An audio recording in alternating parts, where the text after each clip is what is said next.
Hola chicos, Química 3. Leyes generales de la combinación química.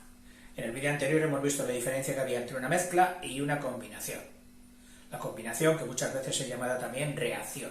Bueno, la combinación es el hecho de juntarse y la reacción es el proceso, digamos, en cada momento de unos cuerpos para producir el otro. Combinación es un sentido más amplio, aunque vienen a ser luego sinónimos o empleados uno sinónimamente en muchas ocasiones. Dice leyes que rigen estas reacciones químicas. Y entonces aquí vamos a dar un abanico de leyes, y todas las leyes llevan o van atadas al nombre del investigador, del científico que las enunció por primera vez. O sea que aquí empezaremos con nombres casi todos, franceses, muchos, suecos, ingleses. Yo diría que en la proporción Suecia y Francia en este primer momento de la química estarían muy empatadas en cuanto a nombres. Y detrás de ellas Inglaterra. Dice la causa que determina las combinaciones químicas, es decir, por qué dos cuerpos reaccionan y otros no reaccionan. Pues es porque entre los que reaccionan hay como una tendencia a reaccionar, que es lo que se llama afinidad. Ser afín a una cosa es tendente a. Ese señor sí es afín a la ópera, ¿qué significa? Que él estará muy satisfecho y tenderá a ir hacia todo lo que sea de ópera. Afines. La razón última de esta afinidad, pues habría que buscarla en sus moléculas, en su configuración estructural, en sus cristales, en su acidez, basicidad, toda una serie de fenómenos que podríamos englobar en lo que se llama reactividad, es decir, ser más reactivo o menos reactivo, pero no con todas las sustancias, sino con unas. Y esas unas serían las afines, las amigas. Cuando se combinan varios elementos, lo hacen siguiendo unas leyes llamadas estequiométricas. Estequiométricas, esta palabrita, que estequio en griego significaba cuenta, ficha, pieza, que estaba destinada a engarzarse con otras a engarzarse linealmente para formar series. Es decir, para ellos estequio sería, pues que eso, la cuenta de un rosario. Para ellos estequio era la letra de un alfabeto, que entre todas las letras tal. Y hoy métricas es medidas, pues son las normas que valoran numéricamente las relaciones entre varios elementos. Numéricamente. Es decir, ya no es aquello de, no es que los dos son rojos, o es que los dos huelen a tal, o es que... No. La estequiometría hace alusión a los números, a las cantidades, a las proporciones de unos para con otros. Y dice que determinan las relaciones de las masas o de los volúmenes. Es decir, lo que se mira en los cuerpos que reaccionan son principalmente dos cosas: las masas, el peso, y el volumen que ocupan. Porque claro, muchas veces no solo va a haber masa más masa igual a masa. No. Va a ser igual gas más gas igual a masa, o masa más gas igual a gas. Entonces tienen que entrar ahí las dos: masas y volúmenes. A las primeras, a las de masa, se las llama ponderales, leyes ponderales, pondus es peso, que están escritas o se relacionan al peso, y volumétricas, pues a las de volumen. Empezamos con la primera que cita aquí: ley de la conservación de la masa, que ya la hemos visto al hablar de Einstein con la proporción de la ley de Lavoisier, que ya la estuvimos detallando o hablando de ella en el vídeo anterior. Pero bueno, ya que aquí quiere ponernos todas, vamos a empezar con la primera. Primera ley, ley de Lavoisier. Lavoisier, llamada de conservación de la masa. Acordaros de que estuvo pues intocable, sagrada, hasta que vino Einstein y dijo, ojo, que en algunas reacciones como son las nucleares esto ya no se cumple, porque hay aquella masa M pequeñita que desaparecía y se transformaba en energía. Entonces, ampliando, como te conté ayer, como te conté en el vídeo anterior, quedaba prácticamente intacta. O sea, Einstein la amplió, la acabó. Conservación de masas. Claro, las reacciones nucleares todavía no se habían estudiado, porque estamos hablando de que esta ley en 1789, el año en que se proclama la Revolución de Francia. Es curioso que las fechas que te voy a decir aquí, de cuando iban apareciendo todas estas leyes, coinciden con periodos históricos que todos los hemos estudiado en la historia. Cuando estudias historia, en 1900 tal se hizo esto, y en 1700, y parece que solo existe en el mundo la idea de las guerras, de las confrontaciones, de esto, del otro. Sí, fueron importantes, pero no lo más importante, porque el mundo seguía funcionando a otros niveles, en concreto al nivel científico. Y podría estar Napoleón en Waterloo o esto o lo otro, pero el científico seguía con la suya, y la sociedad y las fábricas y la industria iban avanzando, independientemente de lo que un político hiciera en el mundo. Y esto conviene recordarlo a veces, porque claro, te da la sensación de que el mundo es un cuento de guerras, un cuento de guerras, de separaciones, de matanzas, de esto, del otro. No, no ha sido así. El mundo también ha tenido otros valores, otras constantes en las que ha ido trabajando constantemente, sin interrupción. El caso de Lavoisier, que hizo su principal publicación de esto de conservación de energía en 1789. Este señor le podíamos llamar el señor de la balanza. Todo lo que hacía lo pesaba con una balanza la más precisa que pudo agenciarse, y él todo lo pesaba. Entonces, claro, por cierto, que no, al principio su padre le exigió hacer la carrera de Derecho y fue abogado. Luego incluso pasó por el oficio de recaudador de impuestos, pero su devoción, su amor era por la ciencia, en concreto por la química. Estuvo investigando muchísimas cosas muy interesantes, pero algo que se recordará o que recuerda a la gente es que este señor fue el primero que estudiando el agua y su descomposición, llamó a los dos elementos del agua, les puso el nombre, oxígeno e hidrógeno. Curioso. O sea, ¿quién bautizó a estos dos gases? Al oxígeno y al hidrógeno. Lavoisier. Y también estudió mucho las combustiones. Claro, al estudiar el oxígeno, estudió las combustiones. Porque hasta entonces se creía que las cosas que ardían, hay unas que arden y otras que eso no arde. Esto arde. ¿Por qué? Porque esto tiene algo que es lo que da llama, que ellos le llamaban flogisto. Flogisto. Y si una sustancia tenía flogisto, ardería. Y si no tenía flogisto, no ardería. Claro, esto era todavía una idea, digamos, de la alquimia antigua. Bueno, pues Faraday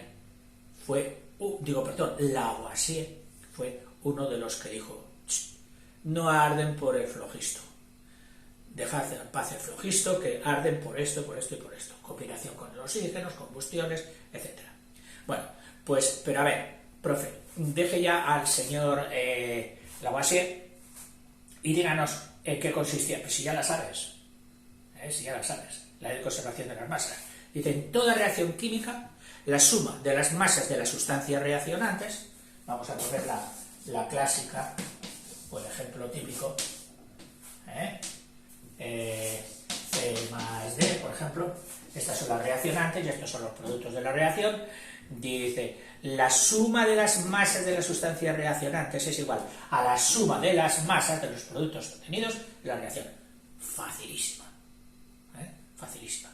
Ampliada luego, si quieres, por la excepcionalidad de la nuclear, con el asunto de la masa desaparecida cambiada o convertida en energía. Y nos pone un ejemplo. Dice, por ejemplo, el hidróxido de sodio. Hidróxido de sodio más ácido sulfúrico. Pues da sulfato de sodio. No, perdón. Bisulfato. Perdona. Bisulfato.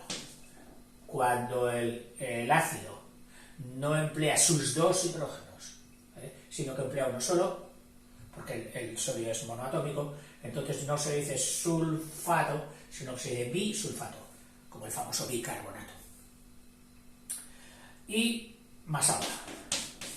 Bueno, pues medido esto con la balanza célebre del señor Lavoisier, resulta que aquí tenemos 40 gramos más 98 gramos, que son los pesos atómicos de estas sustancias, bueno, convertidos en gramos, da 120 más 18. Si sumas, verás que aquí son 138 gramos igual a 138 gramos. Se cumple la ley de Lavoisier.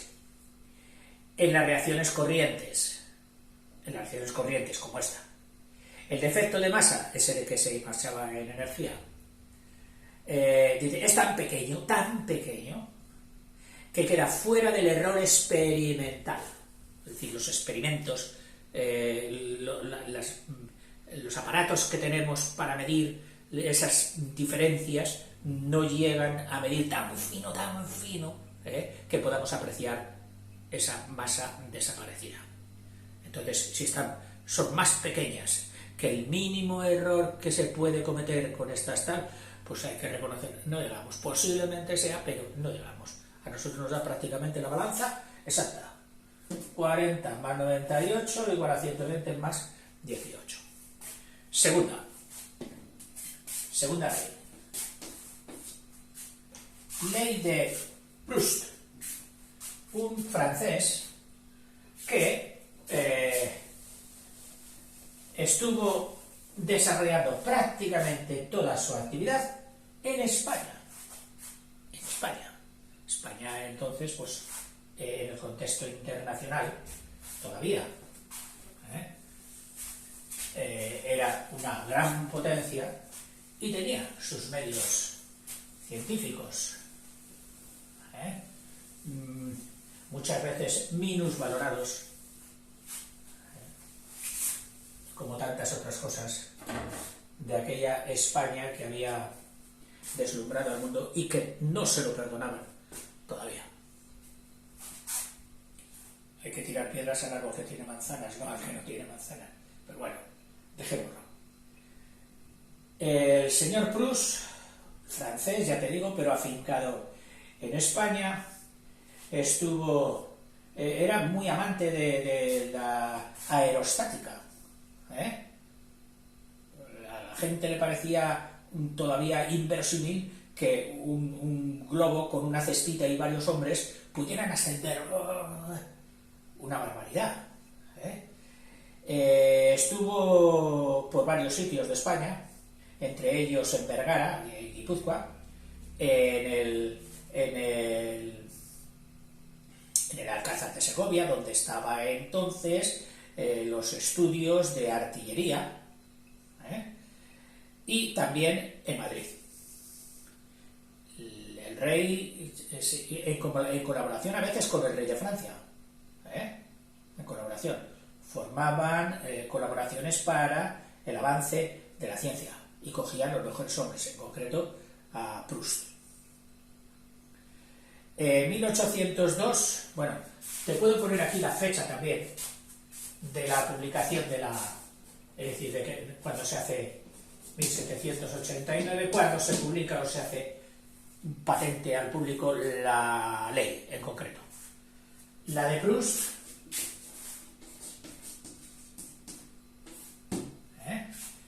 que se llama la ley de las proporciones definidas, ahora veremos por qué. Proporciones definidas.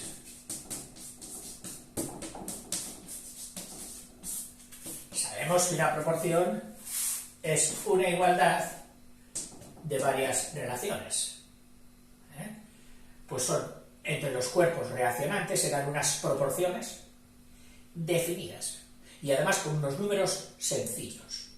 O sea, no puede ser cualquiera, no, mira, aquí nos ha dado esto y aquí nos ha dado... No. Siempre que reaccionen este cuerpo con este cuerpo, va a haber unas proporciones definidas, concretas, no cualesquiera. O sea, ya sabes, si vas a hacer reaccionar esta sustancia con esta sustancia, piensa que van a reaccionar en esta proporción. Dice, cuando dos, ¿qué más tenía que decirte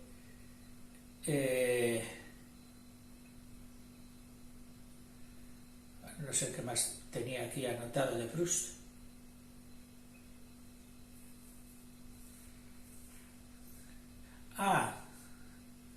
No sé, he puesto aquí colegio, no sé por qué ahora, me he olvidado. Bueno, la ley, que es lo importante. Cuando dos elementos se combinan para formar un compuesto, cuando dos elementos se combinan para dar un compuesto determinado, lo hacen siempre en una relación ponderal, es decir, de pesos, constante. Ejemplos. En la formación del agua, las masas de oxígeno e hidrógeno que reaccionan es siempre la proporción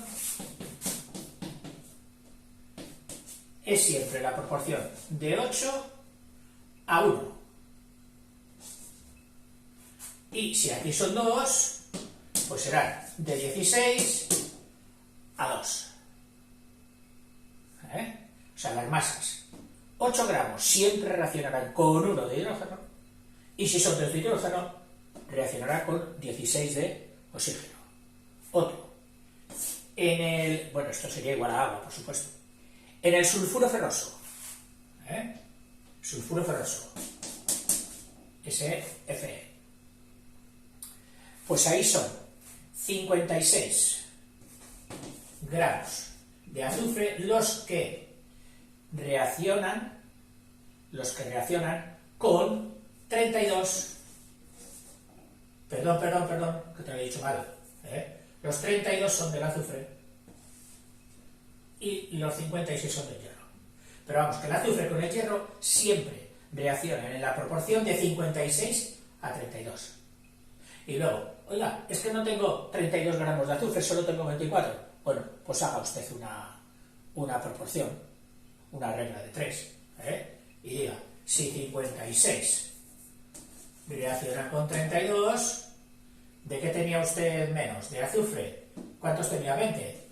Pues con 20 reaccionarán X. Despejas la X y te saldrá con la cantidad de hierro que va a reaccionar. Hierro es azufre, como hierro es azufre. Proporciones definidas.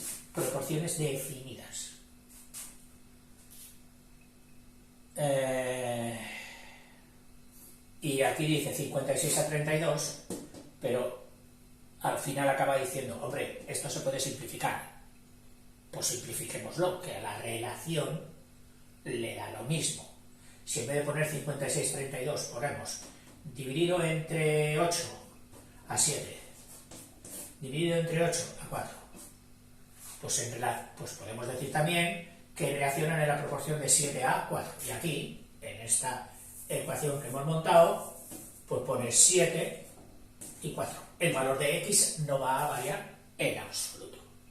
¿De acuerdo? Esta sería la ley de Proust. Es decir, esta ley, después del descubrimiento de los isótopos, es decir, esos átomos especiales, por ejemplo, del azufre, si el azufre, en vez de tener 32 de peso atómico,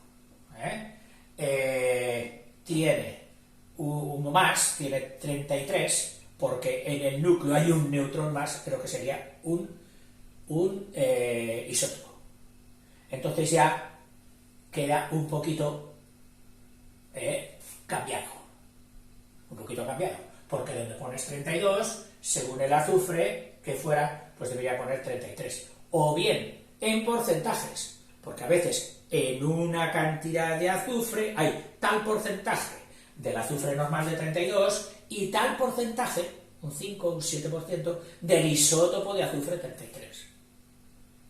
Y entonces ahí, para hilar fino, tendríamos que tener en cuenta eso.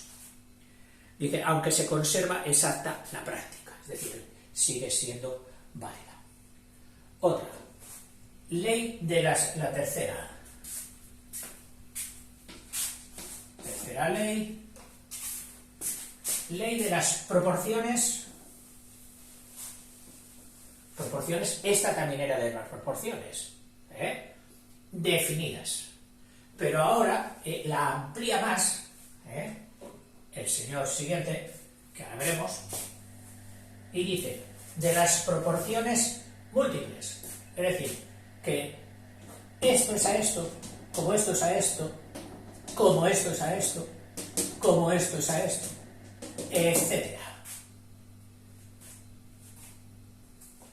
¿Por qué? Porque ahora ya no se trata de dos cuerpos que daban un compuesto. Un compuesto.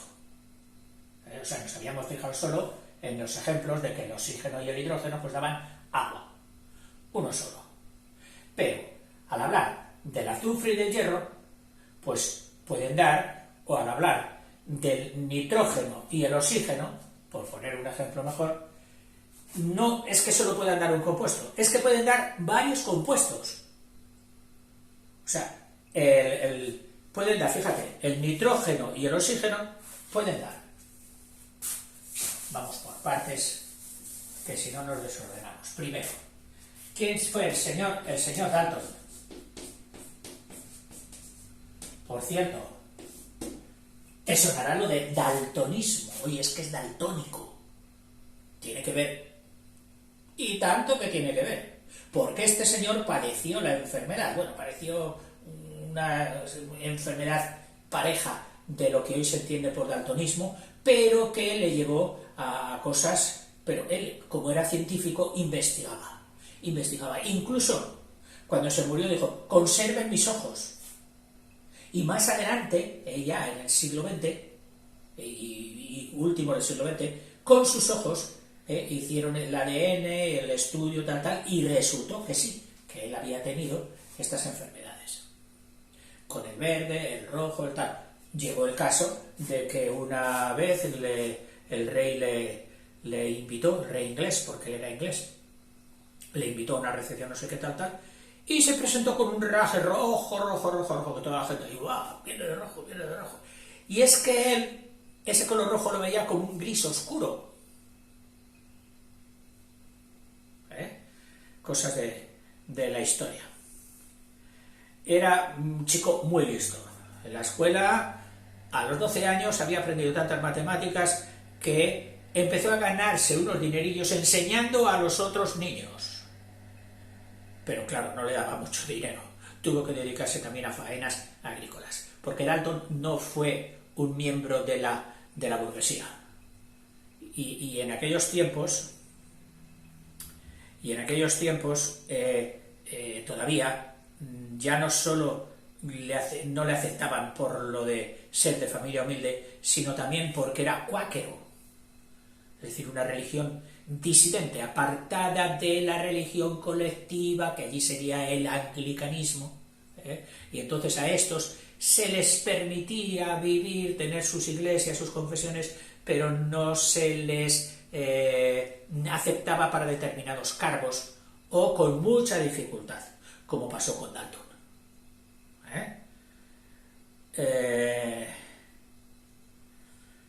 Bueno, seguimos con su ley, que es la de las proporciones múltiples que hemos dicho.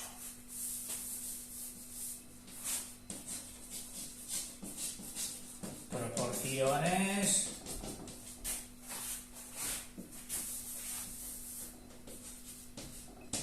múltiples. Que ya digo que está hecho para los casos cuando en vez de dar un solo compuesto, las mismas dos sustancias pueden dar múltiples compuestos. Y ahora es cuando te iba a poner el ejemplo. Ejemplo, el nitrógeno con el oxígeno. O sea, si tú dices nitrógeno con oxígeno, ¿qué va a dar? ¡Oh! Pues puede dar subóxido de nitrógeno, que es el N2O. Puede dar óxido nítrico, el N2O2. Puede dar anhídrido nitroso, que es el N2O3. Puede dar tetróxido de nitrógeno, N2O4, el tetróxido. Y puede dar también anhídrido nítrico, que es el N2O5. Claro, al ver esto, le dijeron a Prus, ¿y ahora qué relación seguirán? El nitrógeno y el oxígeno, porque claro, aquí hay muchas. Entonces fue cuando Dalton, otro estudioso, descubrió y nos dijo su ley, que decía, a ver, antes de que se me pase, el Prus, esto lo hizo en 1802, en plenas relaciones a veces no muy buenas de Francia con España, que en 1808 sabes que invadieron España. Y él tuvo que vivir todo aquello. Bueno, Dalton, el de las proporciones múltiples, su ley se hizo socialmente relevante hacia 1804. Dice, cuando se combinan dos elementos entre sí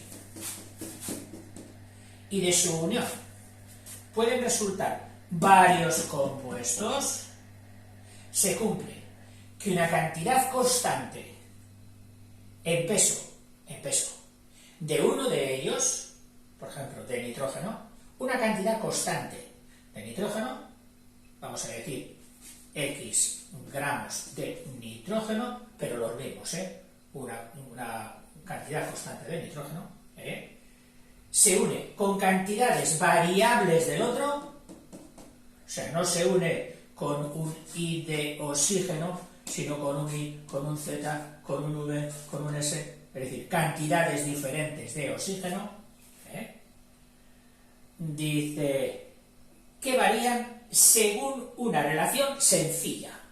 Es decir, sí, van a dar cantidades diferentes, pero están relacionadas entre sí de una forma bastante sencilla. Es decir, que podemos establecer esta relación, pero de una forma muy sencilla, con números simples, con el 1, con el 2, con el 3, con el 4. Bien.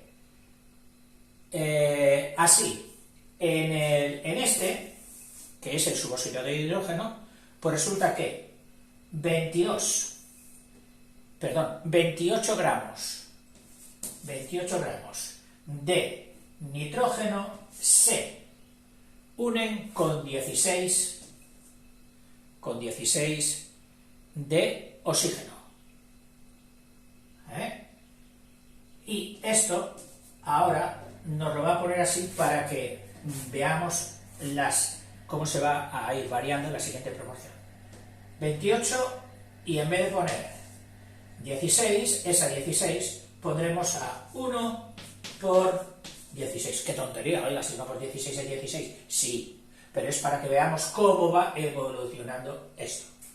En el siguiente, que es el óxido nítrico, pues resulta que 28 gramos del mismo nitrógeno, la misma cantidad, ahora ya no se reaccionan con 16, sino con el doble. ¿eh? Porque aquí era con un oxígeno, aquí es doble, aquí es con 32. Y puesto de esta forma así, pues sería 28, que es igual a 2 por 16. En el siguiente, el anhídrido nitroso.